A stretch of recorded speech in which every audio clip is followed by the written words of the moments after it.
Greece, the year 490 BC. Here, a revolution has begun that will change the world.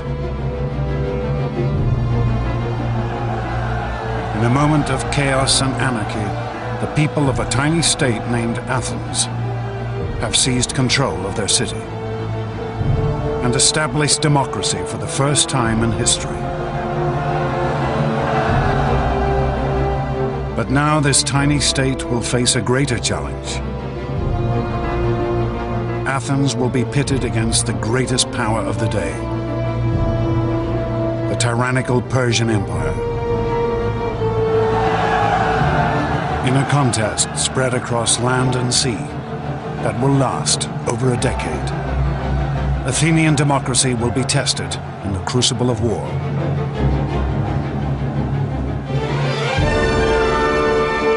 This is the story of an extraordinary moment in history, and of two men who would change the course of civilization. Themistocles, a military genius of the ancient world, and Pericles, a visionary whose legacy still shapes the world today. This is the story of the Greeks.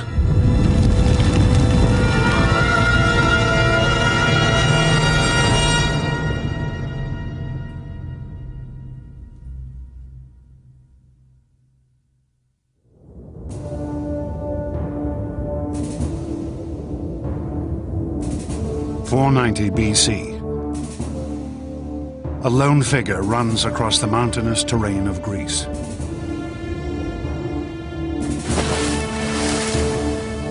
His name is Phidippides, citizen of a tiny democracy named Athens. On this day, Phidippides will make one of the most astonishing athletic achievements in history. The inspiration for our modern marathon.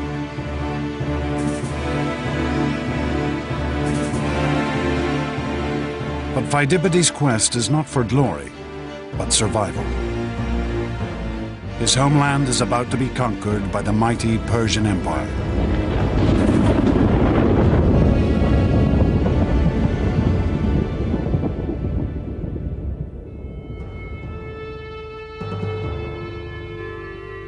In the early 5th century BC, the Persians were the greatest power on the world stage.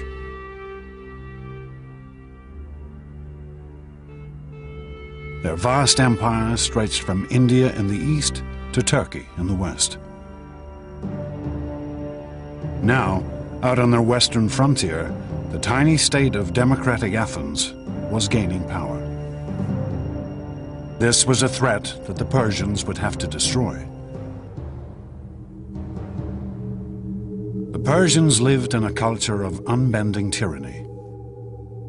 At the head of their empire sat Darius, known to the Greeks only as the Great King. Suppliants had to cover their mouths in his presence just to avoid tainting the air he breathed. For Phidippides and the democratic Athenians, conquest by Darius and the Persians would mean the destruction of their entire way of life. There is a huge cultural difference between the Greeks and the Persians. The Greeks are a people who emphasize freedom. The Persians would put far more emphasis on obedience. It's a struggle between freedom and slavery.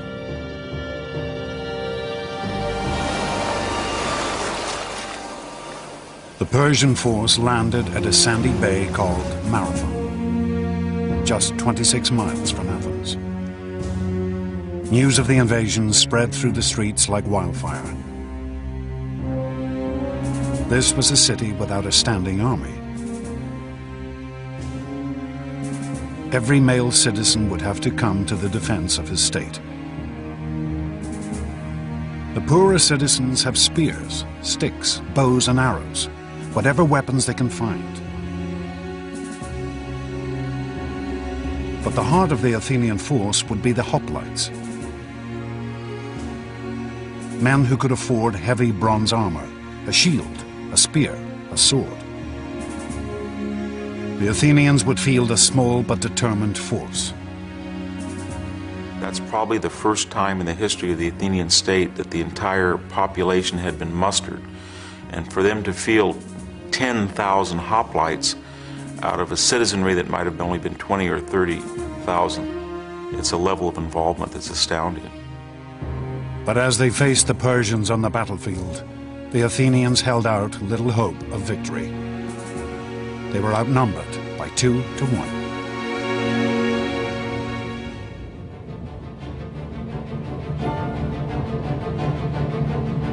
Pheidippides' desperate mission was to run for help from one of Athens' local rivals, the Greek state of Sparta.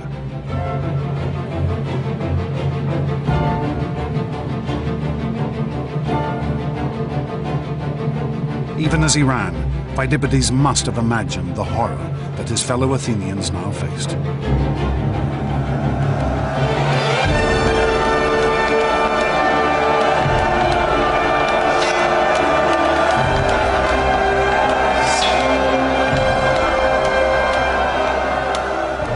You're dodging spears from your men in front and your men in behind. You probably couldn't see or hear. All you would feel would be pressure.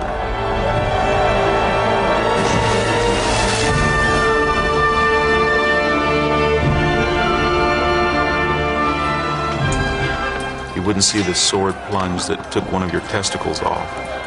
You would not see the spear thrust that took your head off. You would have no idea what was going on, just the momentum that carried you ahead.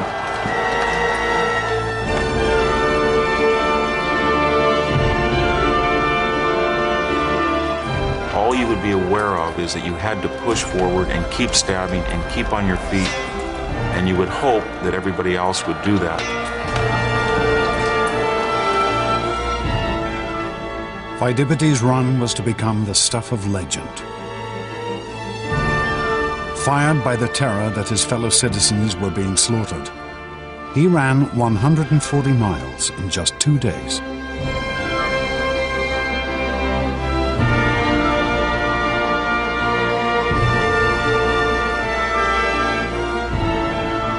But Pheidippides' quest would end in failure. Help would be refused.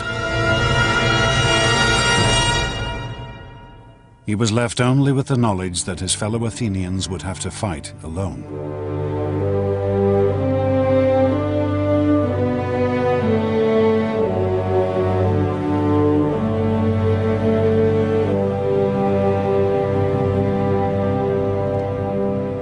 Pheidippides could never have imagined that the Greeks would in fact win a glorious victory.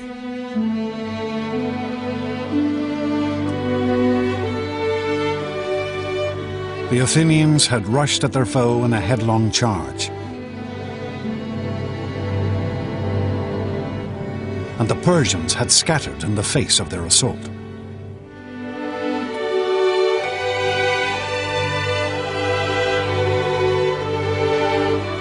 The Athenians slaughtered over 6,000 Persians in one fateful day.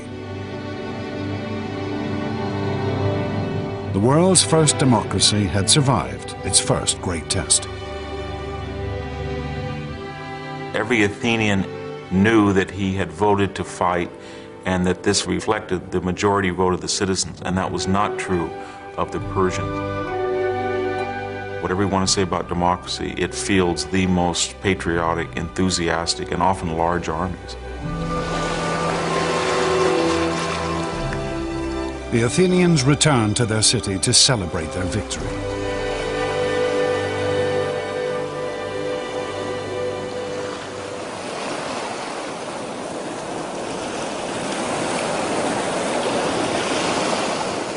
But amongst them was one for whom the war with Persia had only just begun.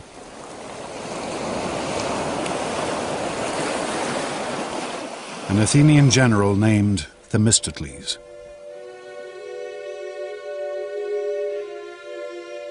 Themistocles had fought on the battlefield at Marathon.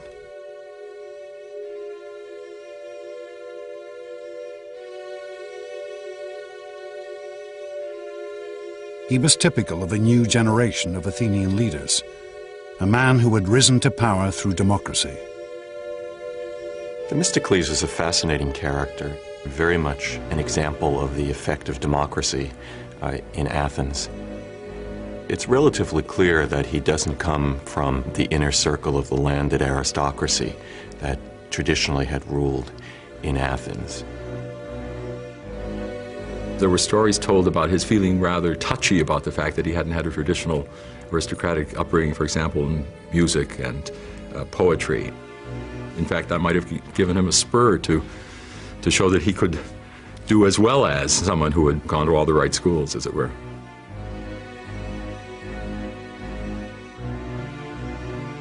Themistocles' opinion of his common origins was blunt and straightforward. I may not know how to play the lyre or flute, but I do know how to make a city great. Themistocles had learnt the skills of leadership here, the Democratic Assembly of Athens. Here, any Athenian could stand before his fellow citizens and try to convince them to follow his leadership.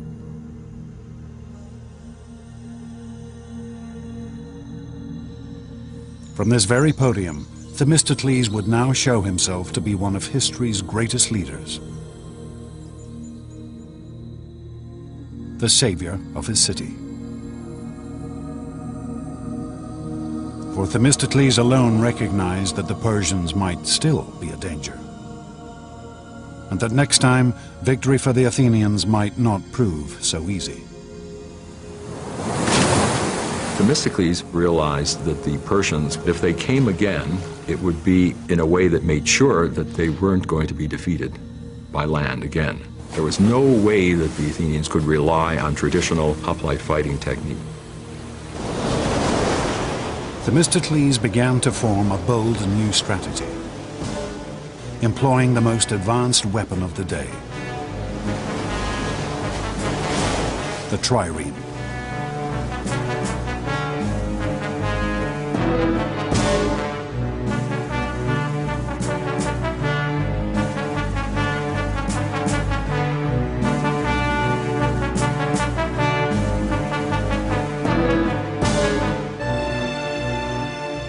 Triremes had been developed by the Greek state of Corinth, the ancient world's finest shipbuilders.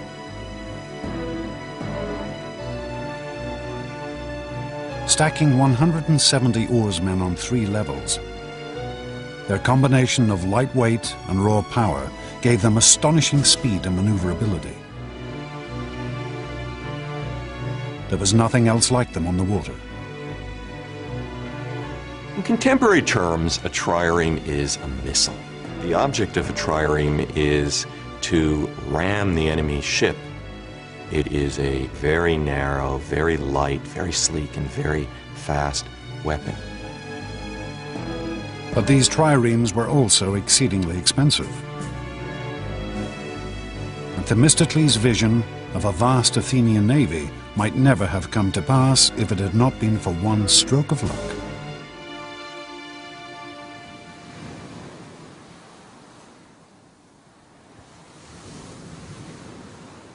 In the year 483 BC, the Athenians discovered a great vein of silver in their territory, worth 100 talents, a vast amount in the ancient world.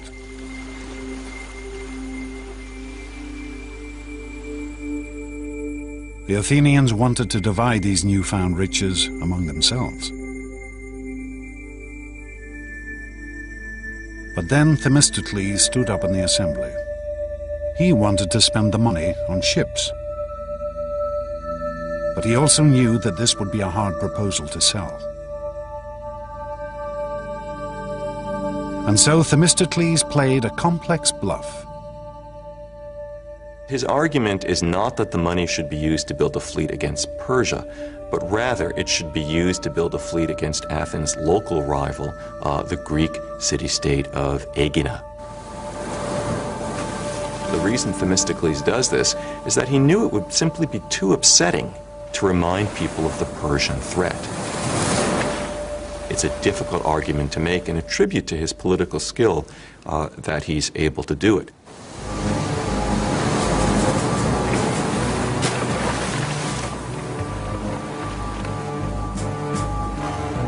Themistocles convinced the Athenians to build the greatest naval force in Greece. And not a moment too soon.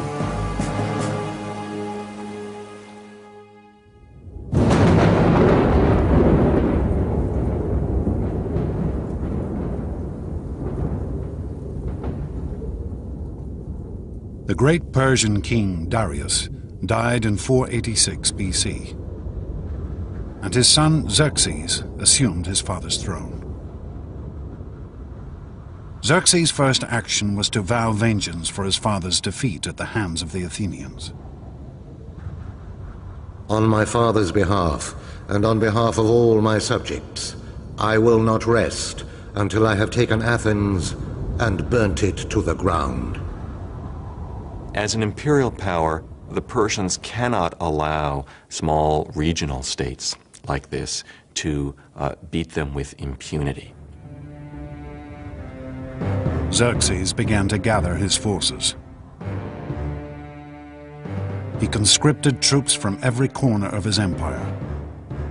Arabians, Egyptians, Phoenicians, as well as Persians. Rumors began to leak back to Athens that Xerxes' army numbered nearly 2 million men, that it was the greatest force the world had ever seen, that soon it would be ready to march.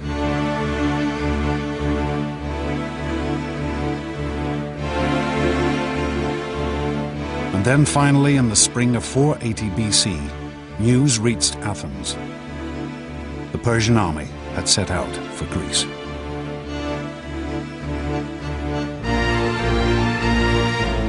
History records that Xerxes' troops drank rivers dry.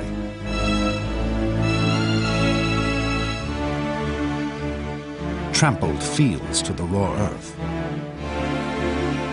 ravaging the land as they marched on towards Greece. Xerxes was confident of victory.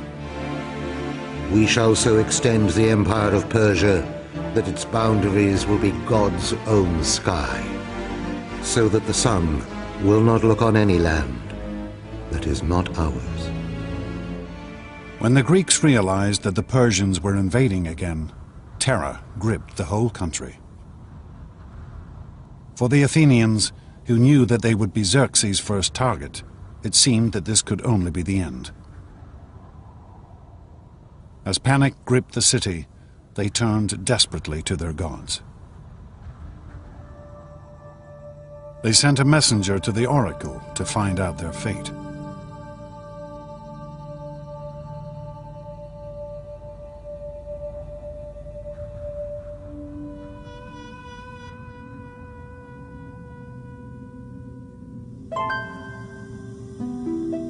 Here, high in the Greek mountains, can still be found the site of Delphi, the most famous of the Greek oracles.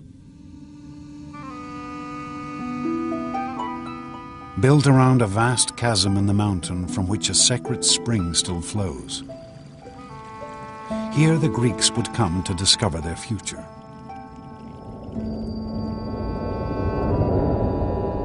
They would ask questions of the Pythia, the mysterious priestess who spoke with the voice of the god Apollo.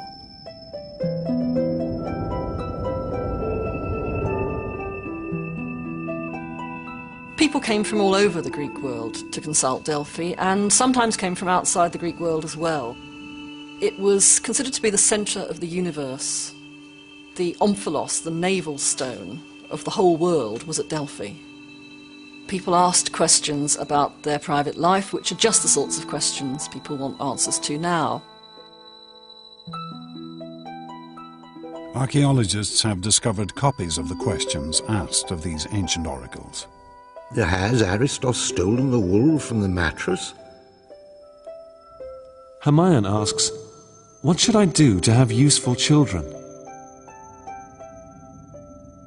But as the Athenians walked up this path 2,500 years ago, their question was simple and grave.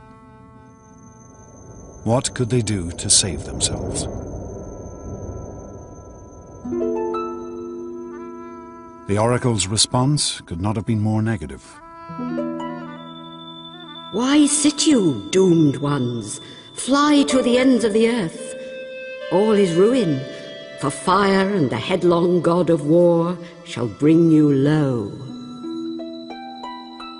When this message came back to Athens, the Democratic Assembly dissolved into uproar. It seemed that even the gods had deserted them. But Themistocles refused to panic. He had spent every day since the Battle of Marathon waiting for this moment. He sent the envoys back to Delphi for a second prophecy. Though all else shall be taken, Zeus, the all-seeing, grants that the wooden wall only shall not fail. Argument raged as to what this wooden wall could be.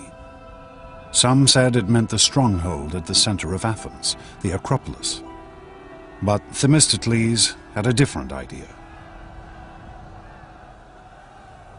He read the oracle and he insisted that it had a different interpretation. He said the ships are the wooden barricade which are going to be the key to our success. Themistocles' plan was daring. Avoid a conflict on land and fight the Persians at sea.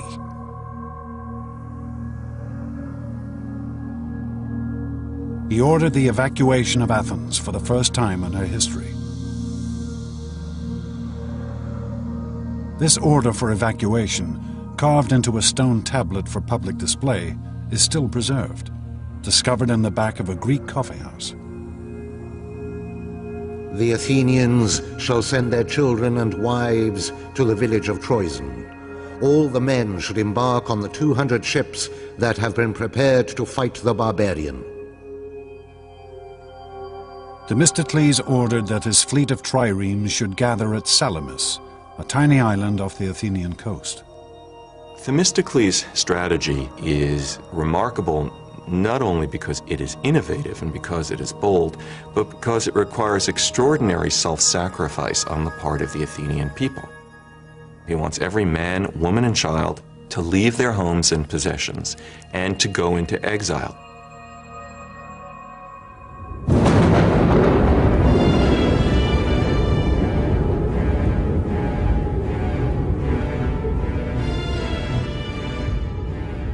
With Athens abandoned, Xerxes' mighty force entered the city.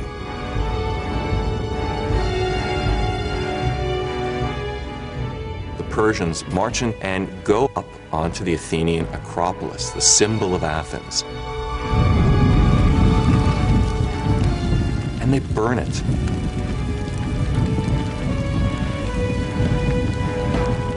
They burn the temples to the ground. Then you can see the smoke rising from Salamis.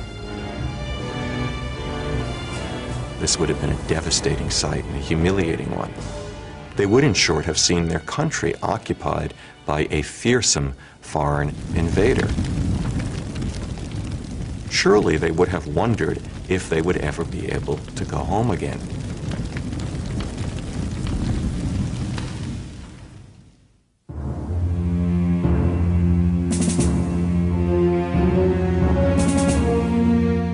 As night fell, Themistocles met the leaders of the other Greek city-states on the island of Salamis. They had also assembled their much smaller fleets here. Their scouts had reported back. The Persians now not only held Athens, but had also gathered a mighty fleet 4 times the size of the Greek forces.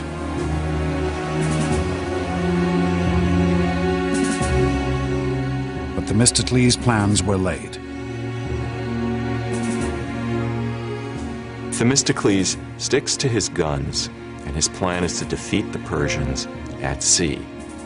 He wants to fight in this narrow body of water between the island of Salamis and the Athenian mainland. The trick is going to be to get the enemy to fight there, because the Persians aren't stupid. Themistocles sent his servant to Xerxes with a seemingly traitorous message.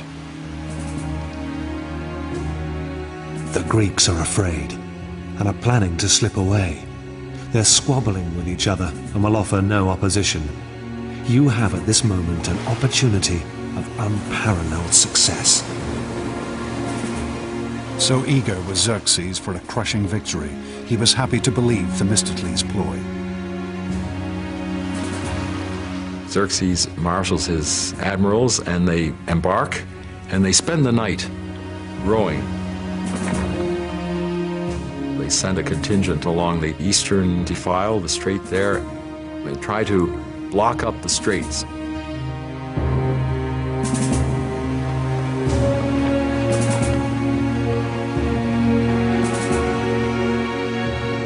Only as the dawn rose did the Persians realize the true nature of Themistocles' plan.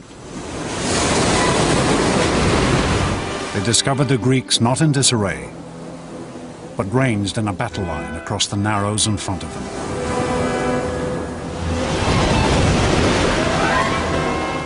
The Persian fleet had been lured so far up the straits that it had no room to maneuver. The powerful Greek triremes bore down on them without mercy.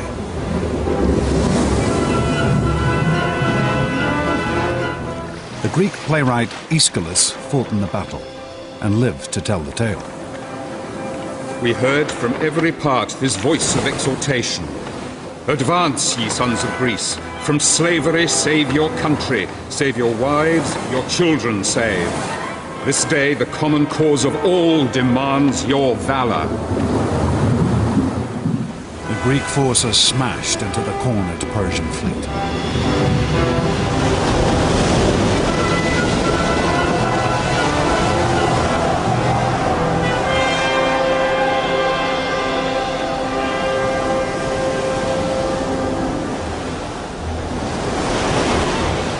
Xerxes himself watched the carnage from his golden throne placed on the shore.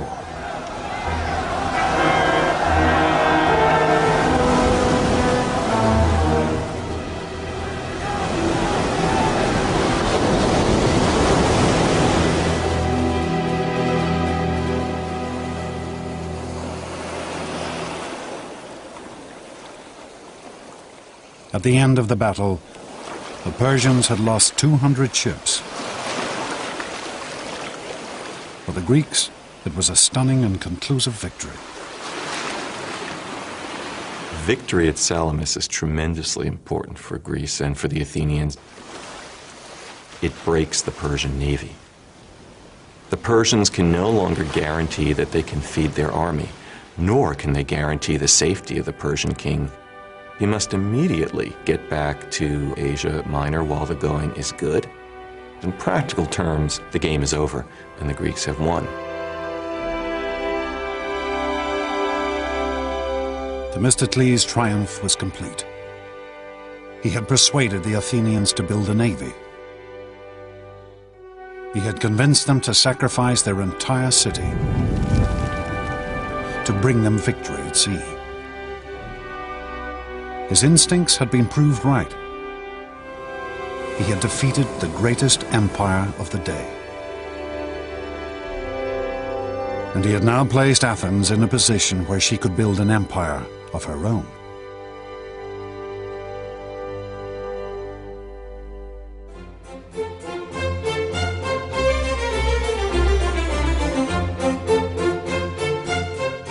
After the years of conflict, this was a new dawn for Athens. Flush with victory, equipped with the largest fleet in the eastern Mediterranean, the tiny democracy began to grow.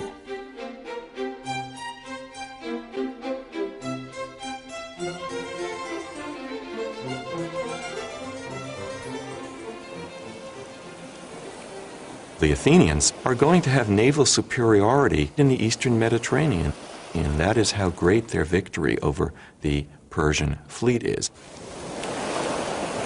And this has a momentum of its own. Before you know it, the Athenians are the head of a naval confederacy, and they're on the road to becoming a superpower.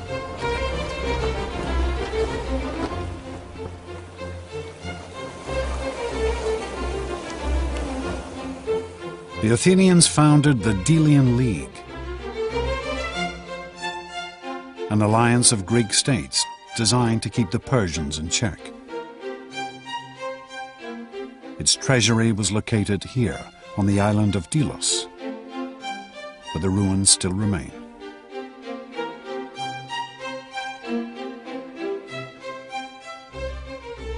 By 450 BC, this league had more than 200 member states, but Athens was the undisputed leader.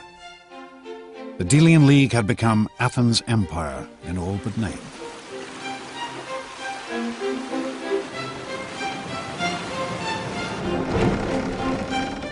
And Athens' naval supremacy also gave her economic power.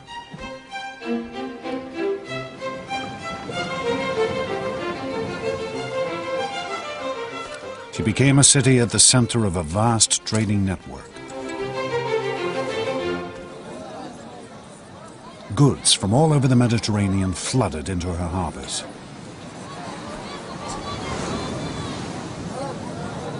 In its heyday, Athens was the big apple, or if you will, the big olive of the Eastern Mediterranean. Constant coming and going of traders. The wharves would be busy, full of people in a cacophony of language.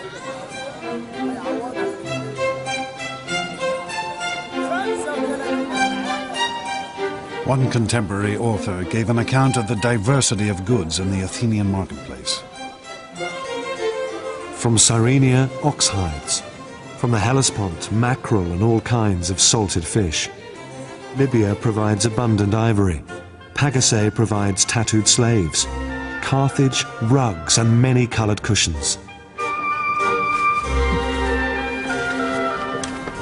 The Athenian Empire was unprecedented in the degree of prosperity that came to it because of its role as a center of trade. The Athenians had access to a quality of life that probably no Greek had ever had before.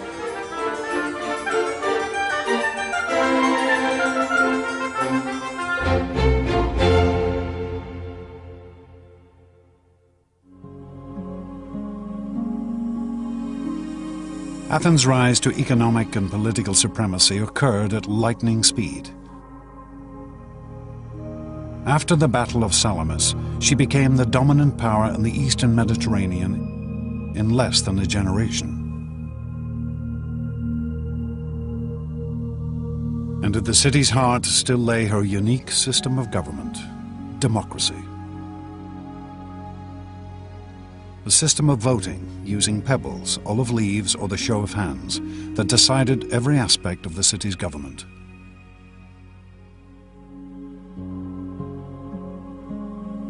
Democracy gave the Athenians a great advantage of unleashing talents, powers, opportunities that other cultures simply cannot match.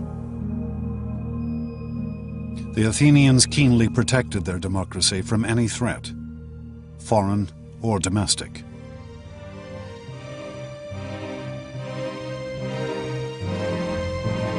Once a year, each citizen could scratch the name of an individual onto a shard of pottery, known as an ostraca, and place it into a pot in the assembly. The person whose name came up most would then be ostracized, banished from the city.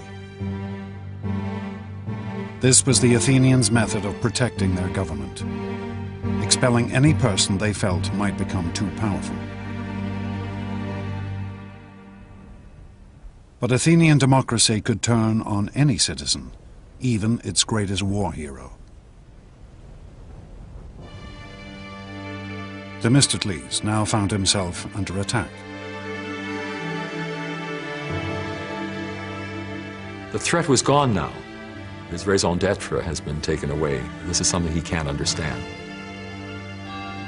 Themistocles reacts perhaps in an uncharacteristically crude way, he reminded the Athenian voters of what they owed him. Voters don't want to be reminded in any period of what they owe to their politicians. They want to be told what their politicians can do for them.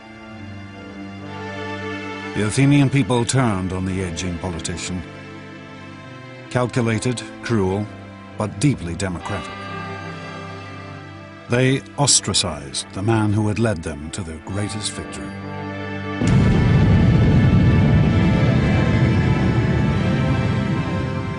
Themistocles was ostracized, I believe, because he was simply regarded as having gotten too big for his boots. Some of the ostraca with Themistocles' name still inscribed upon them have been found, hidden down an ancient well. Archaeologists believe that these had been pre-prepared by Themistocles' enemies, to be handed out to Athenian voters who couldn't write.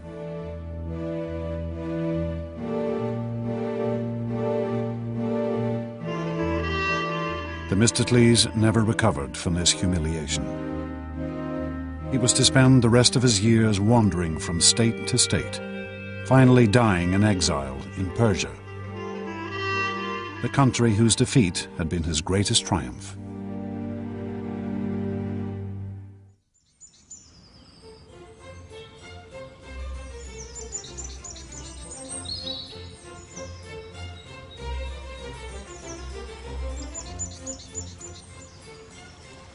The Athenians were now looking for a leader who might fulfill their newfound sense of imperial glory. They found a man who seemed the perfect reflection of this new ideal. A man who would change the face of Athens forever. A man named Pericles.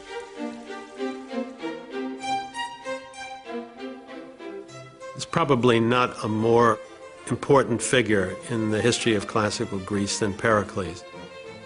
He was the leader of Athens at the height of its power and of its artistic achievement. He was the figure associated appropriately with bringing Athenian democracy to its climax, to its height. But Pericles was no obvious democrat like Themistocles, for he had been born into one of Athens' most elite families. Nobody had bluer blood than Pericles. His father was a famous and successful general. His mother came from one of the most distinguished Athenian political families. Pericles was born with advantages and eminence that Themistocles lacked.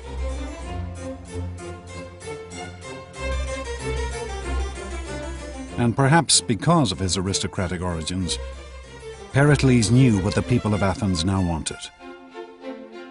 A city fit to rule an empire.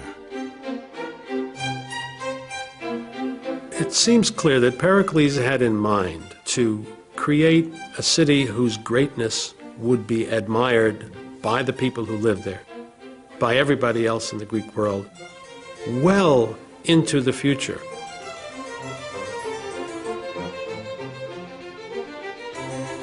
Pericles announced a glorious new vision to the Athenian assembly. All kinds of enterprises should be created which will provide inspiration for every art, find employment for every hand. We must devote ourselves to acquiring things that will be the source of everlasting fame. Pericles turned his attention to the Acropolis, the sheer peak in the center of Athens, home of the city's patron goddess, Athena.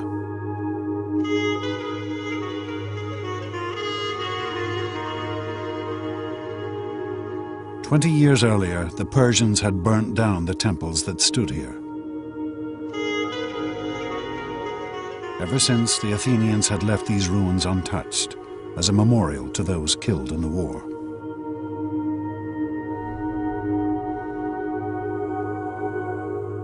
But Pericles had other ideas. He proposed a massive reconstruction plan. At its center would be a new Parthenon, a temple to Athena, and it would be one of the most astonishing buildings of the ancient world.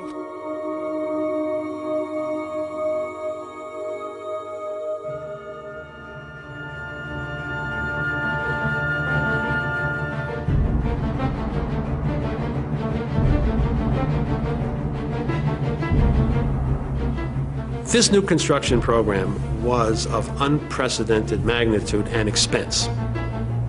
The Parthenon in particular was extraordinarily expensive. It was filled with all sorts of architectural refinements. Pericles planned to spend over 5,000 talents in the first year alone. A total budget of more than $1 billion in today's terms. His project would require 20,000 tons of marble.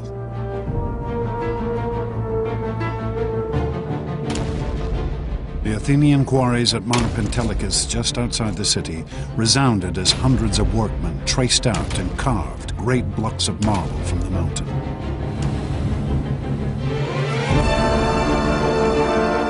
This temple would be decorated like none before.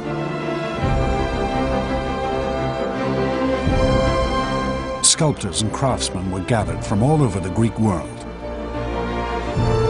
With them stood Pericles, for he treated the building of the Parthenon as his own personal project. He selected architects, he selected the men who designed the plans. Pericles was directly involved in the planning process. Some protested that he was decking out the city like a prostitute. But when the building was completed in only 15 years, his critics were silenced.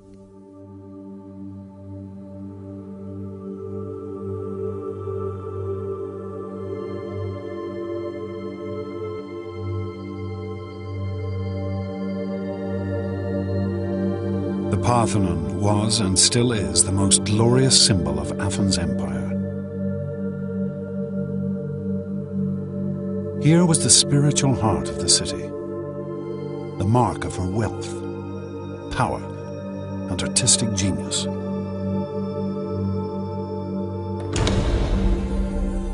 When you first came through the door, you'd have been just stunned. You'd have been confronted immediately by an enormous 40-foot-high statue of Athena in gold and ivory and studded with jewels. I think the impression of a statue of that size and with that kind of dressing must have been truly overwhelming.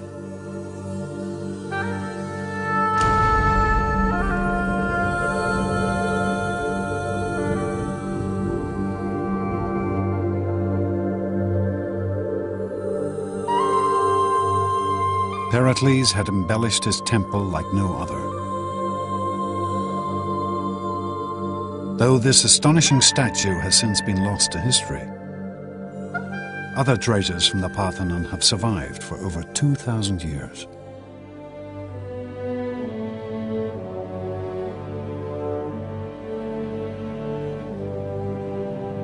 The most famous is the Parthenon frieze, a 500-foot-long stretch of carved marble which ran around the inner wall of the temple.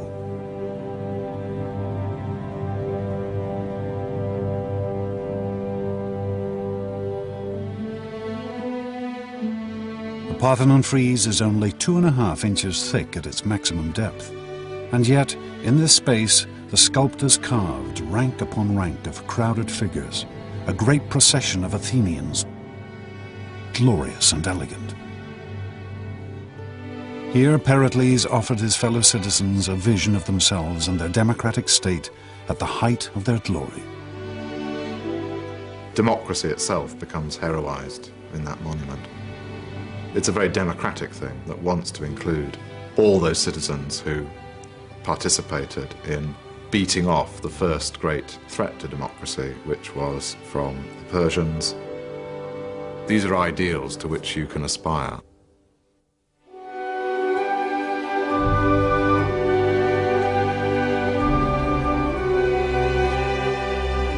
The monuments that Pericles built for his fellow Athenians still stand on the peak of the Acropolis.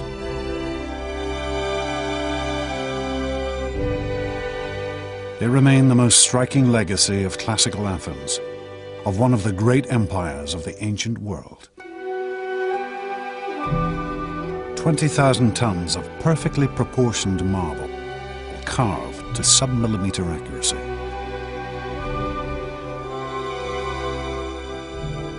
The entire structure of the Parthenon is subtly designed to compensate for optical distortion. There isn't actually a single right angle in the entire temple. Pillars swell. The floor is curved, all to give the appearance of perfection. It is an astonishing testament to the achievements of Athenian democracy.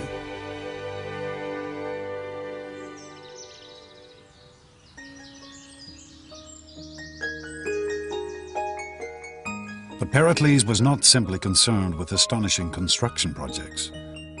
Under his leadership, Athens would also become the intellectual center of the ancient world.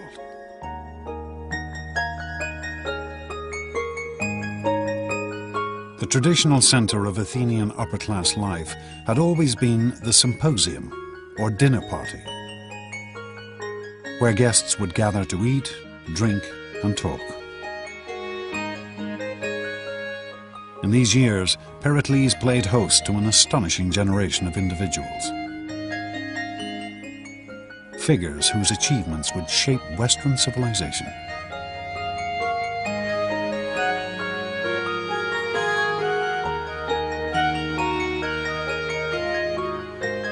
Pericles was remarkable in that he associated with the leading minds of his day in just about every field of endeavor. Pericles was acquainted with the world's first scientists, figures such as Anaxagoras, the first man to realize that the moon was lit by reflected sunlight. He knew Herodotus, the world's first historian, who wrote one of the earliest records of Greek life. And poets and authors such as Aeschylus and Euripides, whose works are still standards of world literature. Pericles was well aware of his city's stature. Our whole city is an education, for our citizens excel all men in versatility, resourcefulness, and brilliance. Even Pericles' partner, a woman named Aspasia, was unique and distinguished. Pericles had divorced his wife and set up home with a foreign woman, a woman whose occupation was hardly to be expected. For Aspasia was what was known as a hetaira, Greek for a companion. Yes, she was, in a technical sense, I guess, a prostitute, but she was more than that, a woman of charm, of style, of intellect. She really was very extraordinary. She had an extraordinary mind. This relationship caused scandal throughout Athens, not just because of Aspasia's profession, but because Pericles treated her as an equal, something deeply unusual in 5th century Athens. One of the things that created such a stir was that Pericles had her participate in conversations that he had with some of the most important individuals with whom he talked. There's jokes to suggest that Aspasia actually was the person who wrote Pericles' speeches. Pericles and his circle were to become one of the most famous and influential groups in Western history. But in 5th century Athens, the highest achievements of art and culture were not restricted to the elite.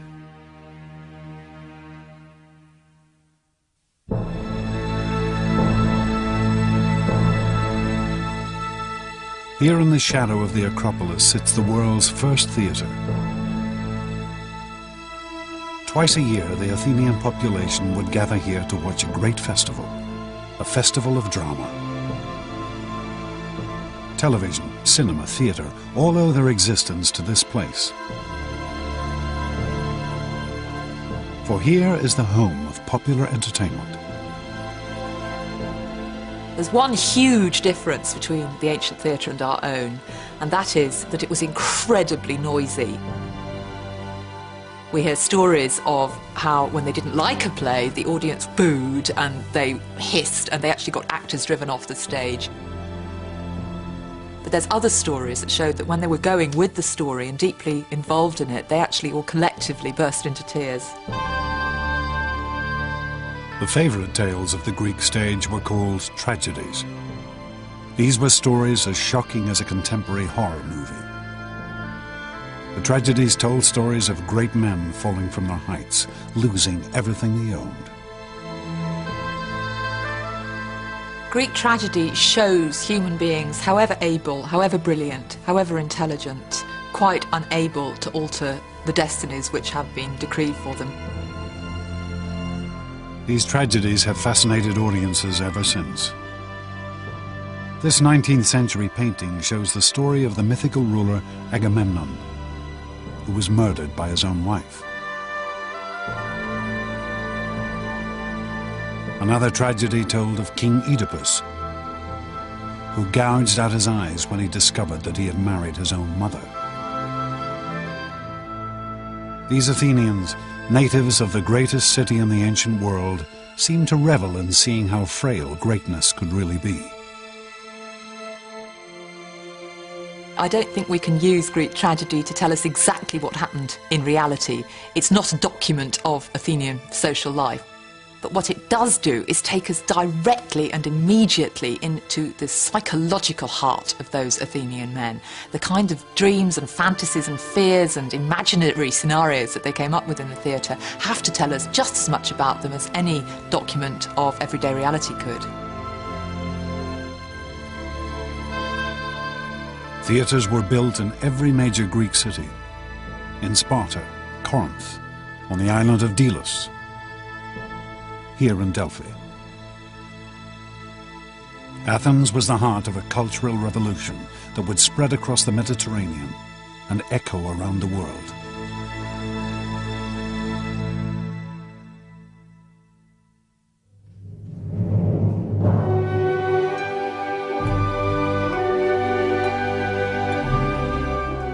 Periclean Athens seems to me to belong in the smallish collection of cities where truly great moments in the human experience took place. Culture in the broadest sense reaches a peak. But after 20 years of building the cultural capital of the Western world, Pericles and his fellow Athenians would now find that their theatre and their tragedies would hold a bitter sting. It is possible to think of Pericles, indeed I think of him, as a man with a tragic flaw, as the sort of man whose greatest qualities, the ones that make him most admirable and successful, turn out to be the seeds of his own destruction.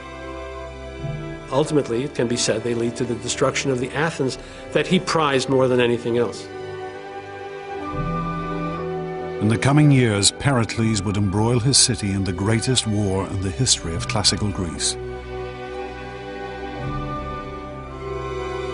He would see her devastated by siege and plague.